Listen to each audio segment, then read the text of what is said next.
Hello, Adam from pBone Music here, celebrating 30 years of publishing from Warwick Music. I've been catching up with the composers and characters who've helped to shape the story and whose music makes up more than 2,000 published pieces. And at the very beginning of the Warwick Music journey is an arranger, an educator, and top trombonist, the co-founder of Warwick Music, Mr. Simon Hogg. Hello, Simon. Hello, Adam. Nice to meet you, and thanks for joining us so much today. So let's go a little bit back in time to before the Warwick Music days and your early career as a musician. So if you could share with us how you started your trombone journey and how it led to you becoming a founder member of the acclaimed Fine Arts Brass Ensemble. Well, it's a long time ago, Adam. I was born in Coventry, and my grandfather played in the brass band. They played in the Salvation Army band. So that was the most natural thing in the world. Everybody I knew, all my uncles and uncles, aunts, everybody seemed to play a brass instrument. I thought everybody in the world did. And so I loved it. I immediately sort of fell in love with the sound and everything that goes with it, all the kind of the friendships, the youth orchestra courses and things. And I managed to get into the National Youth Orchestra when I was 13 or 14. I went to the Royal Academy, which my father was 100% against. He did everything within his powers to stop me going into a career for music. And I think that was good advice, because you have to love it. It's not a walk in the park. There's no guaranteed income for life. And so he made it very clear that this was a risky proposition, but I was dead keen and pretty stupid. So I went to London, very, very green, very wet behind the ears, but I loved that and made some great friends, did some lovely music making, taught by this old school Welshman called Harold Nash, who was uncompromising. There wasn't a lot of praise going on. Everything was pretty hard line, but it was good. It was good. He used to say things like, "Oh, Simon, if you want to enjoy a concert, buy a ticket. You're not there to enjoy music. You're not there to enjoy yourself." And every lesson was these kind of sort of hard stories from this man who'd been through the mill, seen it all. Anyway, 3 years in, all my friends were staying on and freelancing and starting a career in London. And my father said, "Well, you've had your fun. Time to get a proper job. There's a place at Birmingham University. Why don't you?" He found this place at Birmingham University for me, and I went and did a course there, which was a PGCE, teacher training course. And as luck would have it, on the first day, I met four other guys, or I met at least one other guy, and we formed a group. And that was Brian Allen, Steve Roberts, Owen Slade, Andy Coleshaw.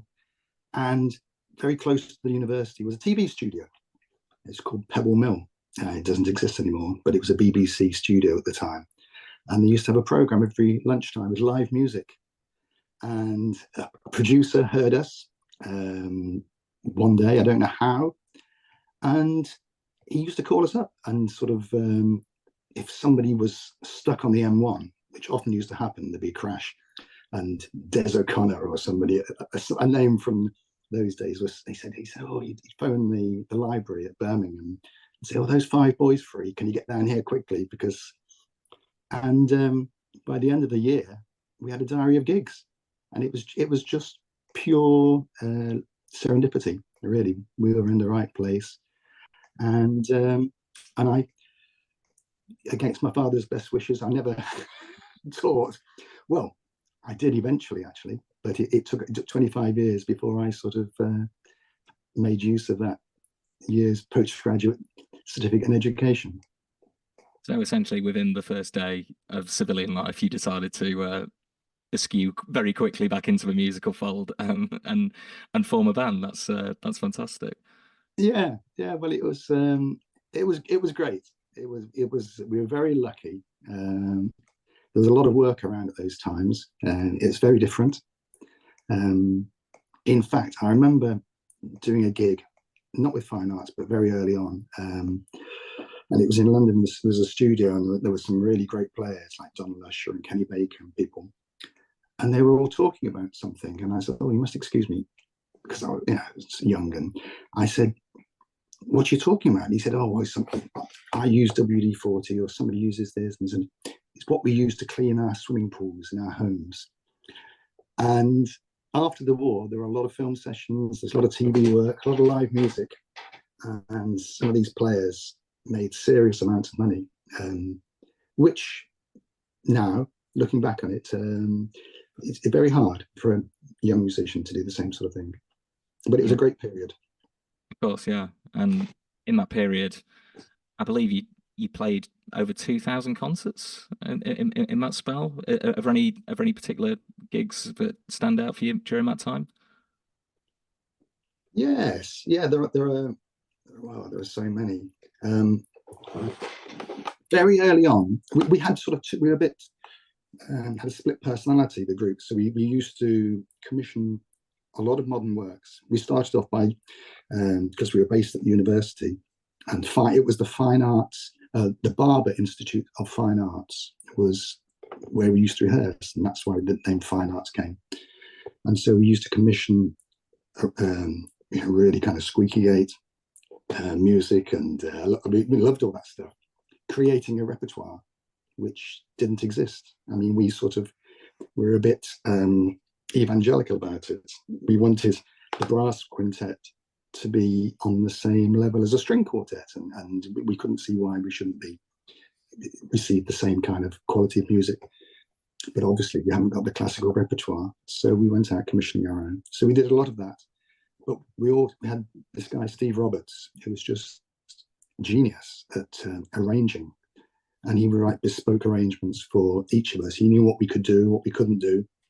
And so Steve used to write these jazzy, popular arrangements. So we used to be able to sort of either, the first half would be more serious, the second half would be a bit more listener friendly, like sort of King Singers type concert. And in about the first year, we did a Wigmore Hall recital, and somebody came along from the British Council, which I think hardly exists, but it's the cultural wing of the embassies, and it's to promote British arts abroad, music, drama, poetry, whatever. And this person heard us, and we got invited to go to a tour of India and Bangladesh, which was amazing, just out of this world. And then every year we used to get sort of invites to go into amazing places that you wouldn't necessarily go as a professional musician, which was USA, Japan, Scandinavia, Europe, those kind of things. But we ended up going to Iraq, Beirut, all over Africa, Zanzibar, just wonderful. And I think that was my education, really. That sort of meeting different people, different experiences. And there was an experience. We were in Syria, amazing country, beautiful country. And we went across through the Bekaa Valley whilst the war was going on. And we had SAS guards all the time we were there. And there were one night we were in a restaurant, and there was a gunfight. We weren't allowed outside. And the last day we had to get to the airport through Kidnap Alley, which was a very dangerous road that took you to the airport. And that's rather dangerous. Yeah, hence the name. And so the SAS guys said, unfortunately, we can't look after you, but we've arranged some gentlemen to take you to the airport. You'll be perfectly safe. And we turned up, and there were these gentlemen with big beards, bullets, and it was Wally Jumlat's Druze militia. Wally Jumlat was a sort of Che Guevara sort of figure, and he sent along his henchmen to take care of us. And yeah, I mean, lots of experiences, lots of stories I could bore you with. No, not boring at all. I mean, any gig that ends with a trip down Kidnap Alley, so certainly up there in the anecdote stakes. Were there any places that you didn't get a chance to play that you wish you had? Because it feels like you've ticked off quite a few that would be on most people's bucket lists, and probably some that wouldn't be. Yeah, well, we went to 60 countries, but I never played in China. I never played in Russia. I've always wanted to go to Mongolia. Oh, I mean, the world's a big place. Yeah. We did a little bit in South America, Colombia and Ecuador, but I mean, I'd love to go to Peru, Chile, uh, gosh, anywhere. Yeah. And obviously coming a little bit closer back to home then. So Warwick Music. It couldn't get much closer to home. So the start of that journey begins with you discovering a piece by Holst, I believe, in the British Library, and that set the wheels in motion for what is now, well, like I said earlier, 2,000 pieces of music. How did you find this piece? It was through a friend. There was a tuba player in the brass quintet called Richard Sandland, and he was a big reader, super bright guy, sort of musicologist possibly. But anyway, he found it, and in some obscure tome, and he said to me, "Oh, there's this piece of Holst which has never been published for trombone and organ." And I thought, well, this is incredible. So I contacted the British Library, and they sent me a photocopy, or it wasn't even that. It was sort of before those. Anyway, they sent me a copy of this piece, and I immediately thought, well, this is wonderful. But what do you do with it? And I've always been conscious that the trombone hasn't got the repertoire. It hasn't even got the repertoire that the trumpet or the French horn has. We don't have any Mozart, Haydn. There's a little early music.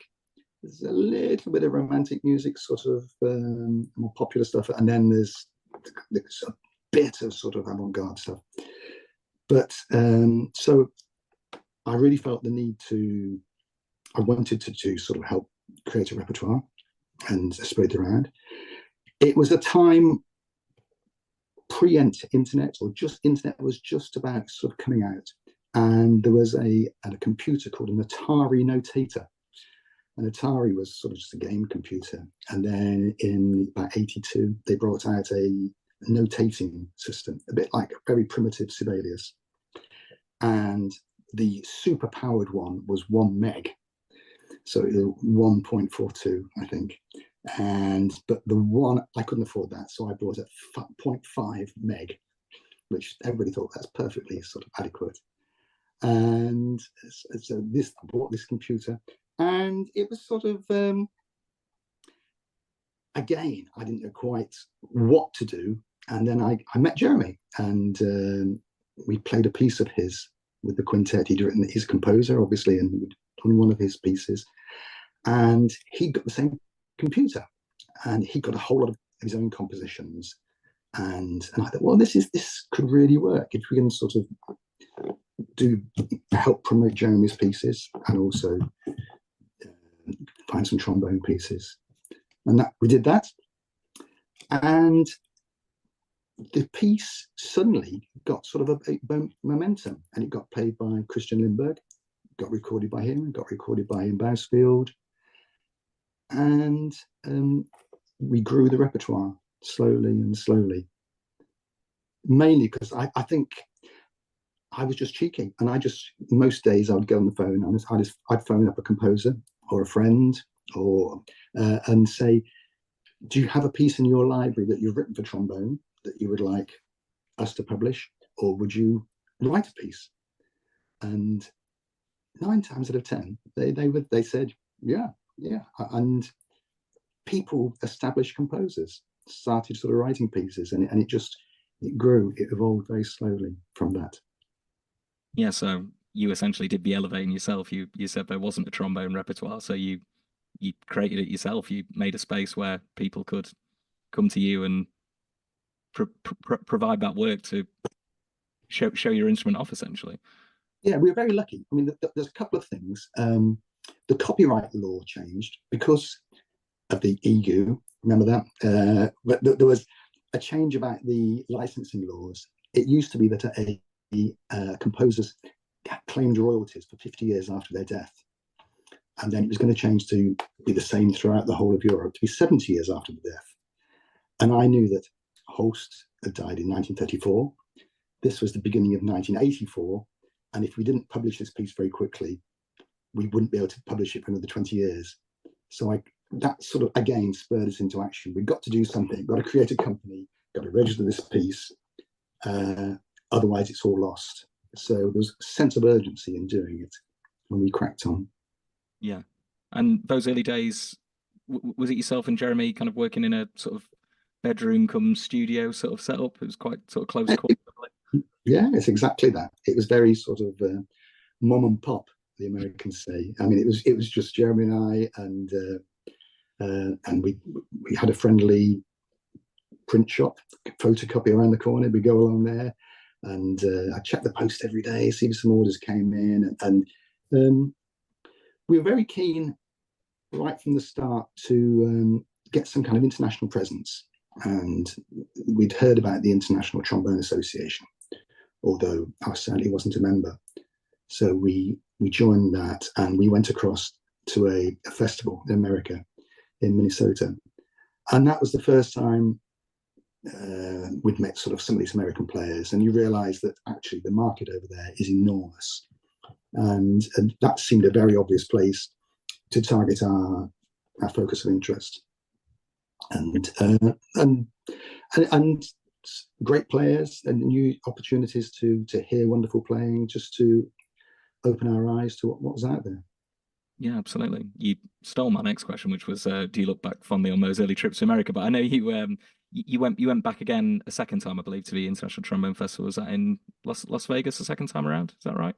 Jeremy went to Las Vegas, which I couldn't. I think I was working. I was on tour or something. And then subsequently, we went to every single one, and I presume Steve still does. But the next time I went, very interesting, because was it Falkirk in Austria, and this is essentially, it's not how I met Steve, but how Steve became involved, because Steve was a trombone pupil of mine at Warwick University, and we got on very, very well. He was always sort of getting interested in how's Warwick music doing, and that's always good. Anyway, so Jeremy couldn't come to Falkirk, but Steve turned up out the blue, and he spent a lot of time at the stall, and he spent, I'd say he spent 90% of his time just being helpful and being really useful. And we had the Holst piece. We'd also produced a record or a CD of accompaniments. And Steve saying, well, why don't we sell the two together? And we got some plastic bags, and we put the CD and the music together, and just made a bit. And I was thinking, well, this guy's, he's pretty smart. And from the first time I met Steve, when he was 18, I always said he was a bit of a prodigy, really. He's always been very mature, very very clear thinking, very bright. So when Jeremy eventually sort of stood down, I thought, well, this is a marriage made in heaven. To work with Steve would be great.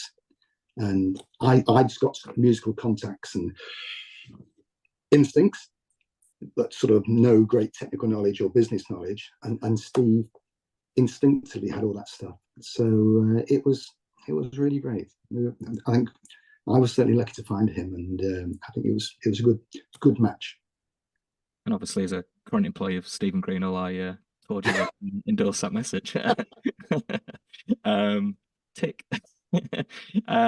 So yeah, you spoke then about that kind of transition. Obviously, you mentioned Jeremy leaving, and you yourself at that time, it sounds like you were juggling both educating and also gigging as well. How was that experience, sort of working in all those different areas at one time? It was good, because as a performing musician, you can't play every day. It's impossible to have gigs 365 days a year, even if you'd want it. And I've always looked for something that is challenging, intellectually challenging, would earn me a bit of money, for all these reasons. When I'm not playing, and so it seemed the perfect thing to do. You know, you could, from home, to be able to sort of to create this repertoire, and to do this company, and it worked out perfectly. So at the time, I was teaching at the Royal College at the junior department. I was playing with fine arts, and I was working with Steve at Warwick Music, and so it worked out very, very well in those sort of those first 10 or 12 years. It was so much fun. That's great. And obviously, some of your pieces are still available as part of the Warwick Music Catalogue. Your work as an arranger, you've worked on compositions by Bach, Mozart, Verdi. Are there any that you particularly recall from that time that you'd like us to throw a bit of a spotlight on? Well, I'm not really an arranger. I've done a few arrangements, and you do hear them occasionally on the radio, which is great. But I'm really proud of the legacy of composers who have just responded to a phone call.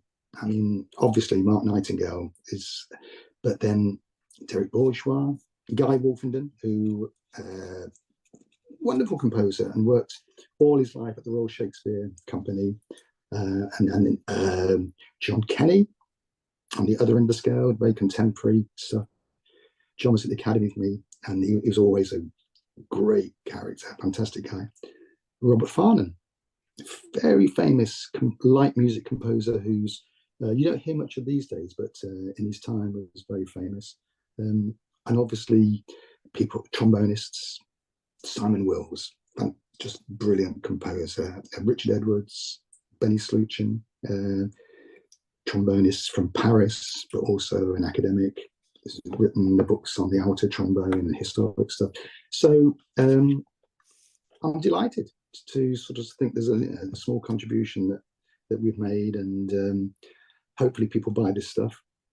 In fact, I find sort of, because you can buy it online now, I find I'm buying loads of Warwick music stuff because of groups that I conduct, and you're thinking, what's a piece for 16 trombones? And you look at the catalogue, and there's maybe something you haven't seen before. Or so it's so easy now to buy stuff online, but it's great to be connected in a way that it's very hard to imagine. But when I was at school, and I played the trombone, although your friends and family in the brass band, the larger world you felt very isolated from.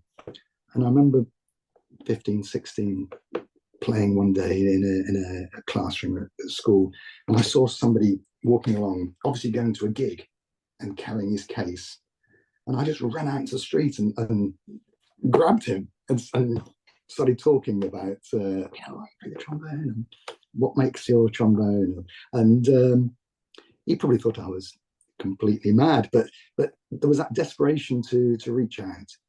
And now a 16-year-old young lady can get on the internet and speak to somebody, speak to Joe Essig. They can write an email to Dave Taylor, Bill Rickenbach, anybody, and that's wonderful.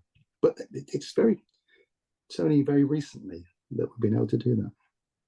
Well, yeah, the community that's there now, obviously, you started looking up pieces in the British Library, trying to find that work, and now, as you say, you can search for it and see names that you've kind of brought together in that space. So it's a real legacy, and one you should be really proud of being a part of.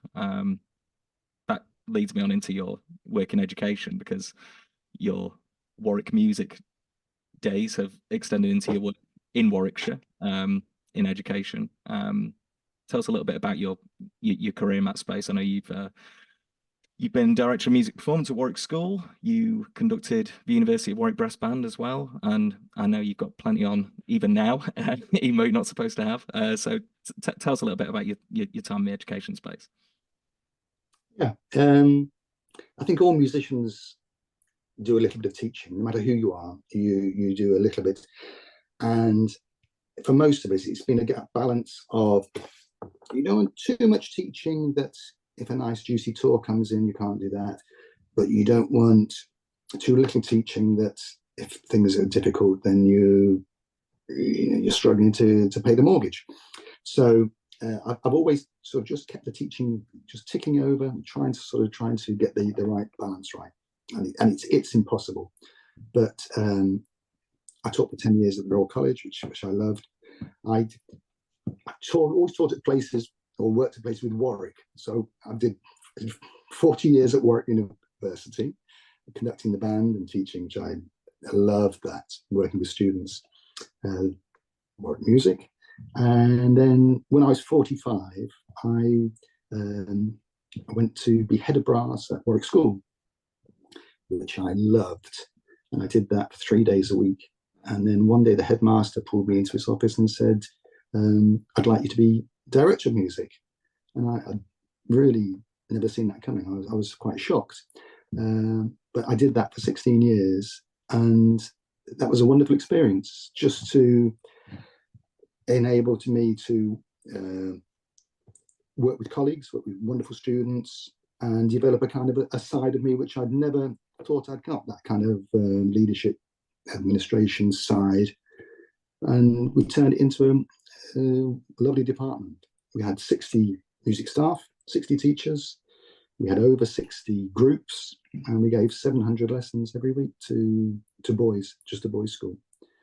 And that was a great experience. But I retired from that just before COVID, so 4 years ago. Yeah, and what are you up to now? Obviously, you say you've retired, but a little bit tells me that you've not quite kept out of the action. No, I tried to retire. I work on a couple of trusts, a couple of charities, which I enjoy very much. After COVID, we formed a youth brass band called Warwickshire and Coventry Youth Brass Band, which is a joy. And we just meet once a term, and the students are fantastic. We've played with Tredegar Band. We've played twice at the Unibrass Festival. In fact, for some of our students, playing in front of 2,000 slightly inebriated university students at the Unibrass finals was their first experience of a concert, going on stage and playing. And fortunately, it was amazing. The audience loved them. And 8 years ago, my wife and I, we bought a small apartment in Venice. And I wrote to the Opera House, and I just wrote and said, I'm a former trombonist. I'd love to meet up with anybody, trombones, and have a coffee, have a glass of wine. And a wonderful guy called Atos Castellan responded to me, and he said, "Oh, come on, bring your trombone, and we'll play quartets." And we did that, and it was amazing on the stage of the Fenice. And then he said, "Well, I've got this 16-piece group that we meet together called Slide and Friends, Italian trombone players, students and professionals." And he said, "Come and play." So, just lovely. And then he said, "Would you like to conduct the group? I know you conduct." And I said, "Yeah, I'd love to," which made me get my Italian a bit sort of slightly better. And now he's got me working alongside Atos at the Conservatory in Venice, the Benedetto Marcello. And so I just feel very privileged not to be a tourist, to have this other life where we go to Italy and enjoy what it is, the great things about sort of the Italian life, but also meeting musicians and making friends and colleagues over there. Absolutely. How much time do you split between Venice and Warwick at the moment? Well, we'd never want to live there all the time, and because we've got a great life here. But we probably go every 6 weeks and go for a week or a fortnight. And so we sort of spend probably a couple of months a year over there. Yeah, fantastic. And speaking of travel and projects, I know a couple of years ago you worked as part of the Brass for Africa project over in Uganda. I think you went over in 2013. Could you tell us a little bit about that project? Yeah, I went twice, and the first time I went, Steve was absolutely brilliant, and I can't thank him enough, because he And the was second very. time he wasn't, is that right? What? Sorry. And the second time he wasn't. No, he's probably very generous both times. He, he gave us a whole lot of instruments to distribute. There's a gentleman called Jim Trott, and he is as close to being a saint, I think, as anyone I've ever met. He's an airline pilot, but they have to have, after a long flight, you have to have a layoff. And on one of these layoffs in Uganda, he heard some brass playing, a brass band, and he followed this because he plays the trumpet, Jim, and he heard this, and he heard this band of orphan children playing brass instruments, and he became interested. He managed to fly instruments over. He built up this charity, which is now a really big thing, with people like Alison Balsam and Wynton Marsalis involved with. But my wife Sue and I went over to Uganda, and we had a fantastic time, absolutely brilliant, and incredibly moving, and in many, many ways. And then I thought this would be a great experience for a group of boys at an independent school leading a very different kind of life, to go to Africa. So we took a party of musicians over there, and again, they treat us like kings, and then play together, and so yeah, I know that's been a wonderful experience. Fantastic. So a whole life in music, lots of travel from Uganda to Venice to Zurich and everywhere else in between. But reflecting on that Warwick Music part of the story for yourself, how do you feel now to see what you started with, just one previously undiscovered piece of music, now extends to more than 2,000 and pieces online, and as you mentioned, a whole community of other musicians working together? How does that make you feel? Well, I'm incredibly proud. I think what Steve's done is just amazing. And wherever you go in the world, people know Warwick Music. I was in Innsbruck just last Sunday, and I'm meeting a group of brass players, and this chap said, "Oh, this is Simon Hogg. He was involved with Warwick Music." Oh, Warwick Music! I mean, everywhere you go. And the other thing is the connection between Warwick School and pBone, and of course the idea of a plastic trombone. I mean, all brass players that do talks without the hose pipe, you have this association that you can make a sound out of a hose pipe. And I carried this around for years and years and years, and I knew that it would be possible to make a plastic trombone. And I was teaching a boy at Warwick School called Hugh Rashley, and he was sort of 16, 17, and we discussed this idea.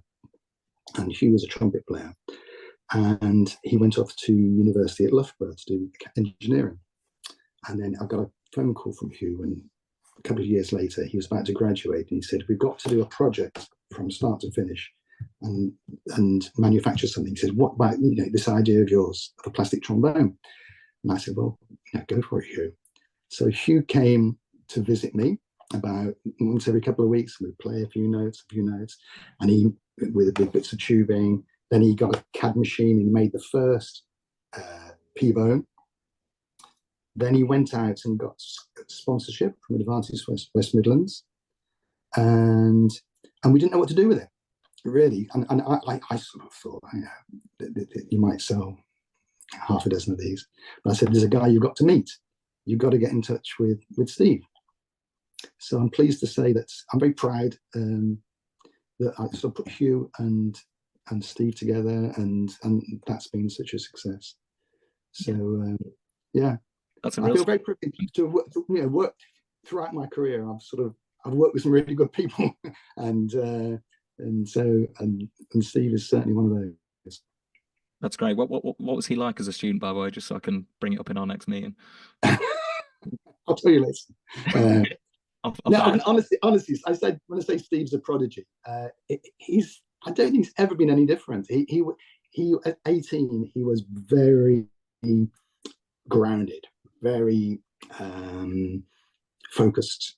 he wasn't your typical university student, not quite what you'd imagine. I mean, he was always very dapper, very smart, very bright, and he had this instinctive flair. And people saw that at ITA, International Trombone Association. And, you know, everywhere he's gone, people have spotted that.